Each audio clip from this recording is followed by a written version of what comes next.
Hey, kings and queens. It's another beautiful, unpromised day, loves, and you're here with the one and only Empress Misco. Excuse my hoarse voice. It's been a rough day. Let's take a deep breath in, slowly exhaling, and beginning today's affirmation.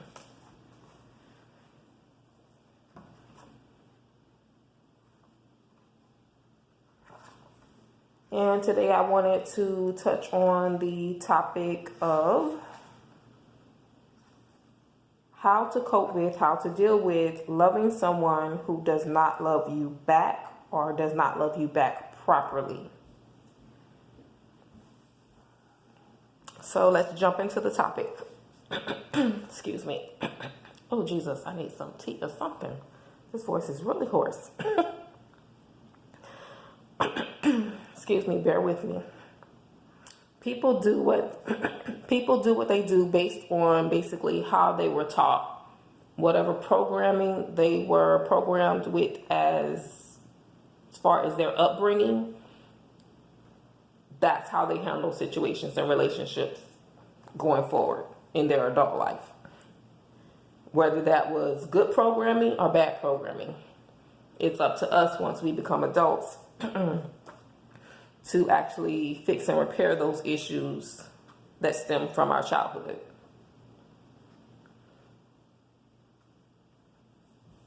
Sometimes we find ourselves loving someone who doesn't seem to love us back.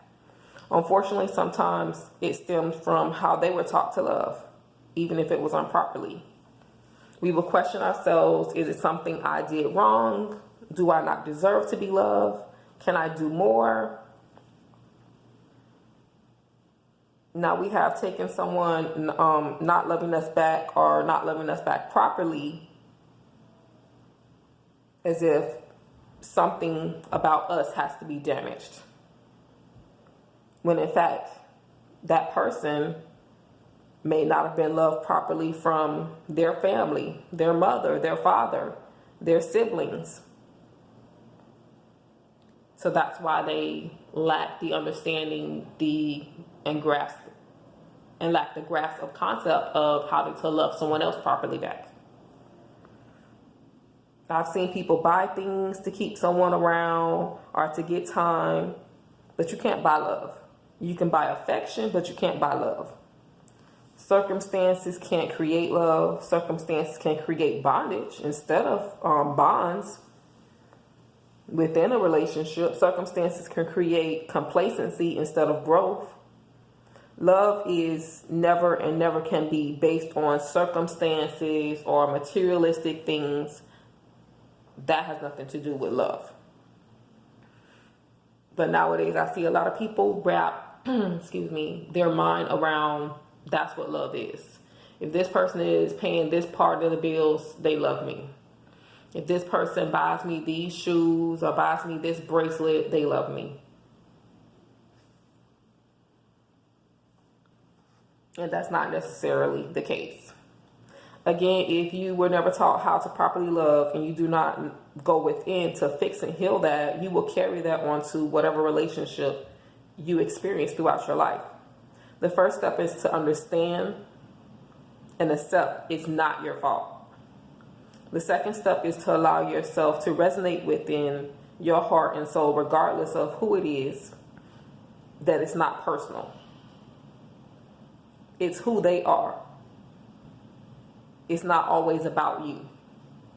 Some people didn't receive love from their mother. Some people didn't receive love from their father. Some people weren't even raised with a father. Some people weren't raised with a mother. Some people were raised in foster care. So they never really got that true affection and love, that unconditional love that they were searching for, that they were longing for. So in their adult relationships, they find themselves being complacent with settling for less than what is actually love, because they've never experienced the real thing. You can't tell people how to love you, and you can't control how they love you, but you do have control over how you deal with it. In life, we don't have control over what others do, no matter how much we love them. but we must love and respect ourselves enough to let go. But in letting go, that doesn't mean that you have to stop loving that person. You could still love someone, but you just know within yourself, okay, it's time for me to let go of loving this person so closely because it's causing me to not heal. It's causing me to hinder my growth. It's causing me to have insecurities. I can respect you and love my peace of mind and be protecting my energy by loving them from a distance. I can still send you positive vibe, love, prayers without compromising my heart. And we have to understand that and know that we are able to set boundaries. It's okay to set boundaries. Like, you hurt me before, you hurt me again, you hurt me again.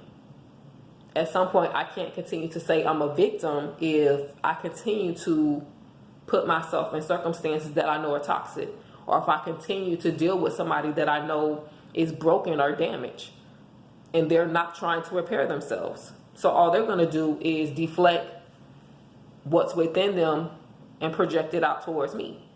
I'm going to continue to get hurt. I'm going to continue to be damaged because they don't want to fix themselves. It's never about changing someone else. And a lot of times when we go into relationships, we look at it like, oh, well, this person will change if they love me. No, they'll change if they love themselves. It's not meant for them to change for you. They have to change for themselves. So that actually helps them continue on the process of growth. Nor is it our responsibility to change anyone. It's their responsibility to go within and reflect on what it is that they have issues with.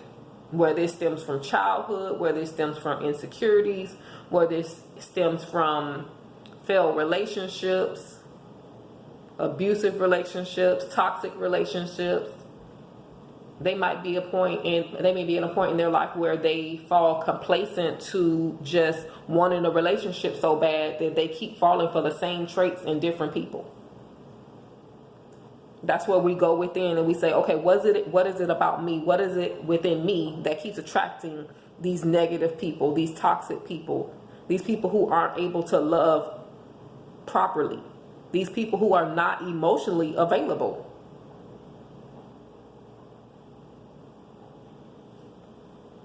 We're not the victim when we choose to chase people who we know are broken, hurt, lacking depth.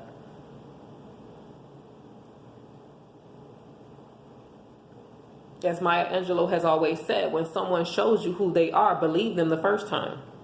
How many times do they have to repeatedly show you who they are?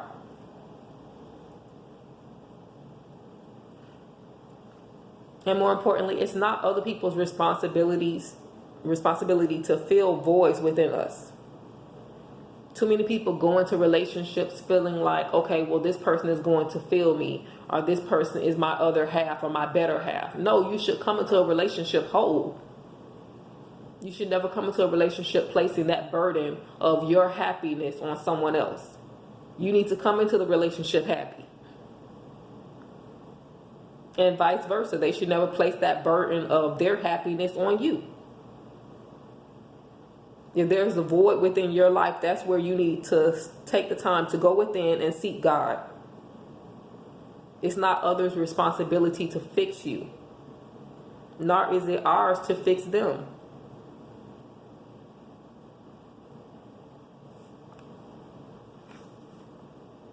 I will definitely say it does require a lot of growth, but a lot of times the first step in trying to heal or grow is acknowledgement. You have to acknowledge where the flaws are. You have to acknowledge what's wrong. And too many times people are ready to acknowledge where flaws are or what's wrong with other people, but we won't acknowledge it within ourselves.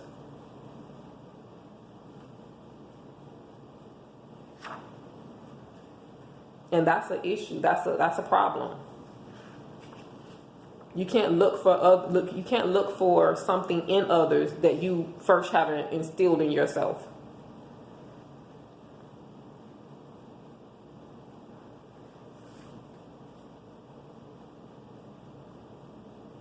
I am are two of the most important words that can lead to powerful statements over your life and what follow those two words. For example, I am love. I am enough. I am powerful. I am happy. I am peace. I am strong. I am beautiful. I am not my past. I am not what hurt me. I'm amazing. I am wonderfully created. I am the captain of my soul. I am in charge of my life. I am a God. Now take a moment to smile from your heart for you. Not for anybody else, but for you. You have to choose to want to be happy. You have to choose to want to be positive. People get up and they get up with the same routine of, okay, I'm going to just go through the day and go through whatever happens. No, you have to choose and make those choices when you wake up, from the moment you even, before your feet touch the floor. Be grateful for life in itself. But like I said, you have to want to be happy. You can't look for your happiness in someone else. You can't put your happiness in someone else's hands. And there's so many people that are walking around feeling hopeless, depressed, sad, lost, suffering with all type of insecurities because they're placing their happiness in someone else's hands. They're placing the voids they have within themselves in someone else's hands to fix. And we have to stop doing that. We have to work on ourselves. You can't want a whole person who's the total package to come into your life, sweep you off your feet, and just have this blissful relationship when you not whole yourself. You're not even happy. So when you hit hard times in that relationship, it just further sinks you into that dark spot, that dark place that has always existed because you've never dealt with it. I think I'll probably end up doing a part 2 to this video, but I'm going to go ahead and close this one out. As always, I send you guys love, peace, positivity, abundance, healing, and more so, acknowledgement of self. You are more than enough. You are loved, and tomorrow brings a new day. Please don't hesitate to like, comment, subscribe. Give me some feedback, suggestions on any other topics that you may want me to touch on. I greatly appreciate it. Thank you for being here with me and watching my actual affirmations. Thank you and have a blessed day.